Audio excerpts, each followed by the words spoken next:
Russia 50ல இருந்து 60 Ariel அசெட்ஸ ஒடசால தாக்குதல் பண்றதுக்கு மட்டும் பயன்படுத்துறாங்க தினந்தோறும் அப்படிங்கிற சொல்றாங்க. ஸோ தாக்குதலோட மைய புள்ளியா ரஷ்யாவோட கான்சென்ட்ரேஷன் எல்லாமே அவங்களோட ஃபோக்கஸ் ஃபுல்லாவே வந்து பண்ண இப்போ ஒடசால தான் இருக்கு. எப்போ அவங்க சியா ஃபசோவ்ல உக்ரைன் கை வச்சாங்களோ ஒடசால இருக்கக்கூடிய போர்ட்ஸ் எல்லாம் பத்தி எரியுது அப்படிங்கிற சொல்றாங்க. நேற்றுக்கு நம்ம கீவ்ல பார்த்தோம் 40 நிமிஷத்துல 30 மிசைல் வந்திருக்கும்ட்டு. இப்போ இங்க ஒடசால வந்து பாத்தீங்கன்னா ஒரு 30 நிமிஷத்துல 20 மிசைல் 25 மிசைலுக்கு மேல வந்திருக்கும் அப்படிங்கிற சொல்றாங்க. 50ல இருந்து 60 ஏரியல் அசெட்ஸ், இதுல மிசைல், ட்ரோன்கள், பல்வேறு வகையான தாக்குதல், ஜீப்ரா ட்ரோன்கள், ஜிரான் ட்ரோன்கள், இது போல வந்து பண்ண பல்வேறு வகையான மிசைல்கள், பெலிஸ்டிக் மிசைல்கள், குரூஸ் மிசைல்கள், இது போல ஹைப்பர்சோனிக் மிசைல்கள்ன்றது வந்து பண்ண அதுல இருக்கும். மொத்தமா சேர்ந்துதான் அது. தினந்தோறும் அங்க அட்டாக் நடக்குது அப்படிங்கிறது ரொம்ப அதிகம். அதுவும் குறிப்பா ஒடசால இருக்கக்கூடிய போர்ட் இன்ஃப்ராஸ்ட்ரக்சர் மட்டும் இல்லாம அங்க இருக்கக்கூடிய கப்பல்கள் மேலேயும் தாக்குதல் பண்ணுது. அதுவும் ஜிரான் 4 ரக ட்ரோன்களை வந்து பாத்தீங்கன்னா ஏர் டிஃபென்ஸ் சிஸ்டம், அதுவும் உக்ரைன் நம்பி இருக்கிறது, மலை போல் நம்பி இருக்கிறது இந்த ஆன்டி ஏர்கிராப்ட் கன்னர்ஸ். அந்த சிஸ்டம் ஃபெயிலியர் ஆகுது. ஏன்னா ஜிரான் 4 ரக ஜெட் ட்ரோன்கள் எளிதா வந்து பாத்தீங்கன்னா தாக்குதல் பண்ணிடுது. அது சடனா அதோட போகக்கூடிய வழி தடத்தை மாத்திக்கிறதுனால அங்க இருக்கக்கூடிய ஏர் டிஃபென்ஸ் சிஸ்டம், அந்த யூனிட், மொபைல் யூனிட் எல்லாம் தடுமாறுது அப்படிங்கிறது போல விஷயங்கள். இன்டர்செப்டார் ட்ரோன்களும் வந்து பாத்தீங்கன்னா ப்ராப்பரா தடுக்க முடியல அப்படிங்கிறது போல. இதுல துருக்கியோட ஒரு கேரியர் கப்பல் கோல்டன் லியோ அப்படிங்கிறது மேல தாக்குதல் நடந்ததுல 5 நபர்கள் வந்து பாத்தீங்கன்னா 5 மாலுமிகள் இறந்துட்டாங்க, 5 நபர்கள் காணோம் அப்படிங்கிற சொல்லியிருக்காங்க. மற்ற நபர்களை மீட்டெடுத்துக்கதா சொல்லியிருக்காங்க. சில நபர்கள் காயமடைந்ததா சொல்லியிருக்காங்க. இது வருத்தம் அளிக்கக்கூடிய விஷயம். ஏன்னா இது துருக்கினா துருக்கியோட ஆளுங்க தான் இந்த கப்பல் இருப்பாங்கன்னு அர்த்தம் கிடையாது. பல நாடுகளை சேர்ந்த நபர்கள், மாலுமிகள் அங்க இருப்பாங்க. இப்போ ஈரோப்போட கப்பலா இருக்கட்டும், அமெரிக்காவோட கப்பலா இருக்கட்டும், ரஷ்யாவோட கப்பலா இருக்கட்டும், சீனாவோட கப்பலா இருக்கட்டும், பல நாடுகளோட கப்பல்கள் இருக்கு.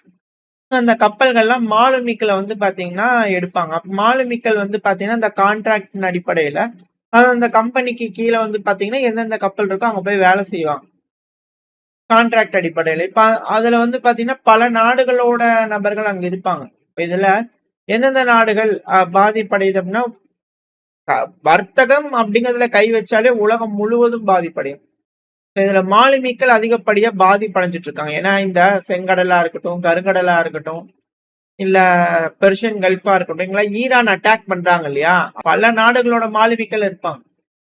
இது போல இருக்கிறதுனால, ஏன்னா அவங்களும் ஈரானோட அட்டாக் பண்ண, இப்ப ஈரானோட கப்பல் அட்டாக் பண்றாங்கன்னா சீனாக்காரங்களும் இருப்பாங்க, ரஷ்யாக்காரங்களும் இருப்பாங்க. இப்ப அமெரிக்கா அட்டாக் பண்றாங்க அப்படின்னா அவங்களும் இறக்குறாங்க, நம்மளோட ஆளுங்களும் இறக்குறாங்க. இது போல வந்து பாத்தீங்கன்னா பல நாடுகளோட நபர்கள் இறக்கும் போது, சிட்டிசன்ஸ் இறக்கும் போது இது தாக்குதல் பண்ணக்கூடிய நாடுகளுக்கு பெரும் அழுத்தமா இருக்கும். ஆனா இது எல்லாத்தையும் கடந்து அட்டாக் பண்றாங்கன்னா எஸ்கலேஷன் ஆகுதுன்னு அர்த்தம்.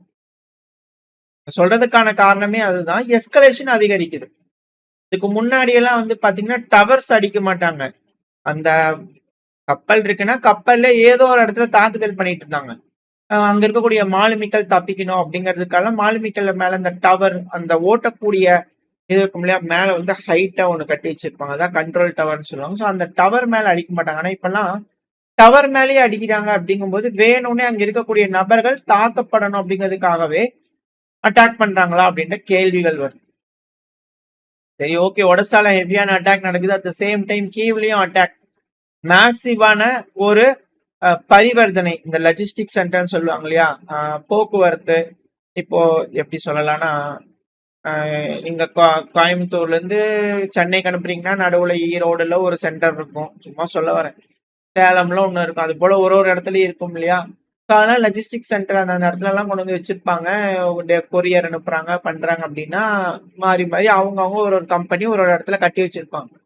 ஒரு ஒரு இடத்துல இருந்தும் போய் அந்த சென்டருக்கு போயிடுச்சுன்னா அந்த சென்டர்ல இருந்து போகக்கூடிய இது மாத்திட்டு இருப்பாங்க. இது அந்த போக்குவரத்து சம்பந்தப்பட்ட விஷயம்.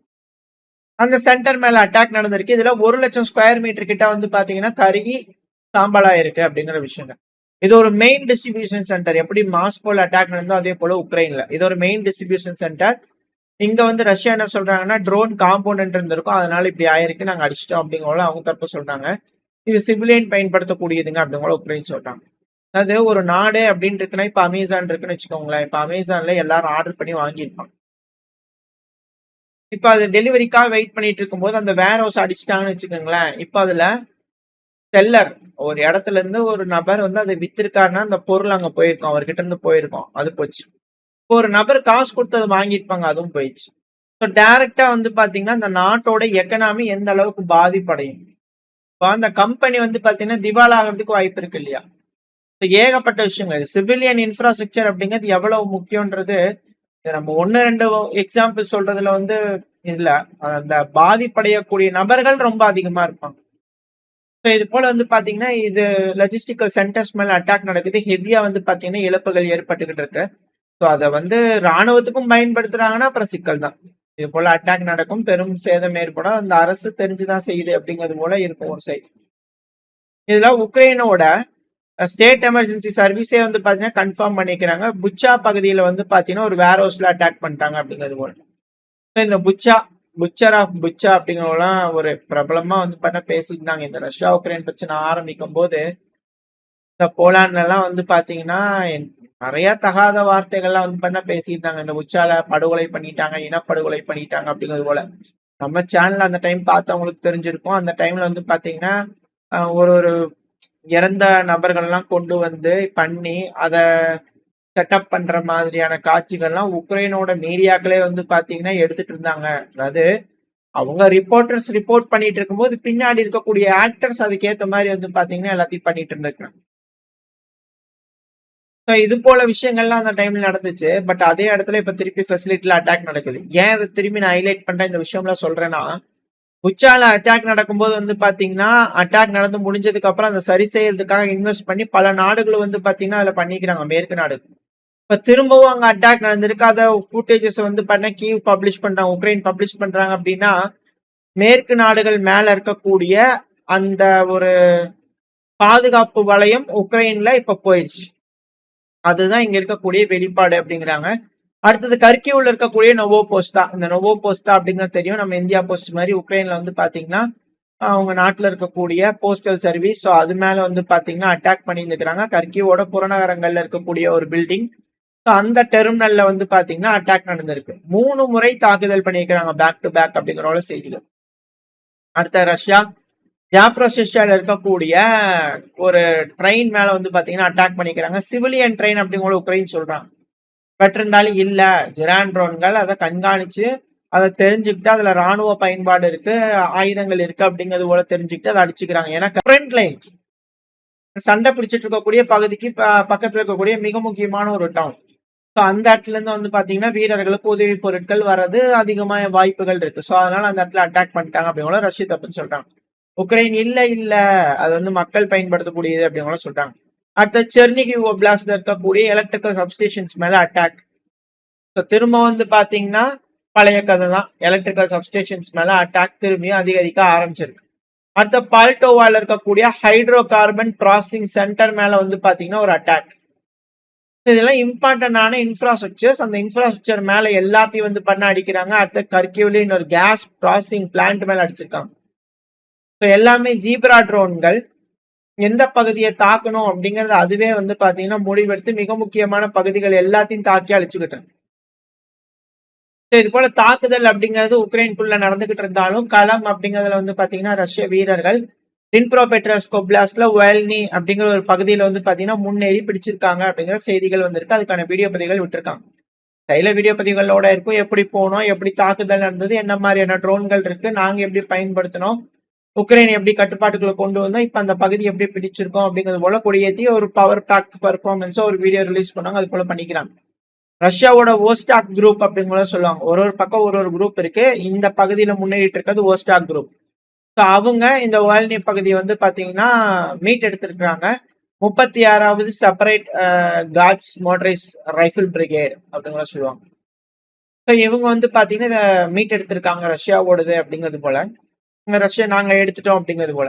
ஸோ இப்போ ஒரு மேப் லோட் ஆயிருக்கும். ஸோ இந்த மேப்ல பாத்தீங்கன்னா டார்க் ரெட்ல இருக்கு இல்லையா, ஸோ சர்க்கிள் பண்ணி காட்டுறேன். ஸோ அந்த பகுதி தான். ஸோ இதுல வேரியேஷன் இருக்கும். ரஷ்யா கேப்சர் பண்ணியிருக்கோம் அப்படின்னு சொல்றதுக்கும் உக்ரைன் ரஷ்யா கிட்ட கட்டுப்பாட்டுக்குள்ள போயிடுச்சுன்னு சொல்றது கொஞ்சம் வித்தியாசம் இருக்கும். அது நம்ம புரிஞ்சுக்க முடியுது. ஏன்னா அவங்க உடனே இதெல்லாம் சொல்லிட முடியாது, நாட்டோட பாதுகாப்பு அப்படிங்கிற ஒரு சைடு முட்டு கொடுத்தாலும் இன்னொரு சைடு பகுதிகள் வேகமா போயிட்டு இருக்கு உக்ரைன் கிட்ட இருந்து. அதை சொல்ல சொல்ல மாரல் பூஸ்ட் போகும். இதனாலதான் என்னமோ தெரியல, ஜெலன்ஸ்கி அவர்கள் மேல காண்டாய் மக்கள் எல்லாம் தொடர்ச்சியா ப்ரொட்டஸ்ட் பண்ணிட்டு இருக்கிறான். இன்னும் ப்ரொட்டஸ்ட் நடந்துட்டு தான் இருக்கு, அது வேற கதை. இது போல ரஷ்யா மிக முக்கியமான பகுதிகள் எல்லாத்துலயும் வந்து பண்ண முன்னேறிக்கிட்டு தான் இருக்குது. இந்த பதிவுல நம்ம ஓரளவுக்கான தகவல் பார்த்துருக்கோம். இந்த பதிவு எப்படி இருந்துச்சு, உங்களுக்கு பயனுள்ளதா இருந்துச்சுன்னா லைக் பண்ணிட்டு உங்க ஃப்ரெண்ட்ஸ் நம்மள ஷேர் பண்ணிக்கோங்க. அது கூட மறக்காம நம்ம சேனல் சப்ஸ்கிரைப் பண்ணலாம். மறக்காம சப்ஸ்கிரைப் பண்ணிட்டு உங்களோட கருத்துக்களை கமெண்ட் செக்ஷன்ல சொல்லுங்க.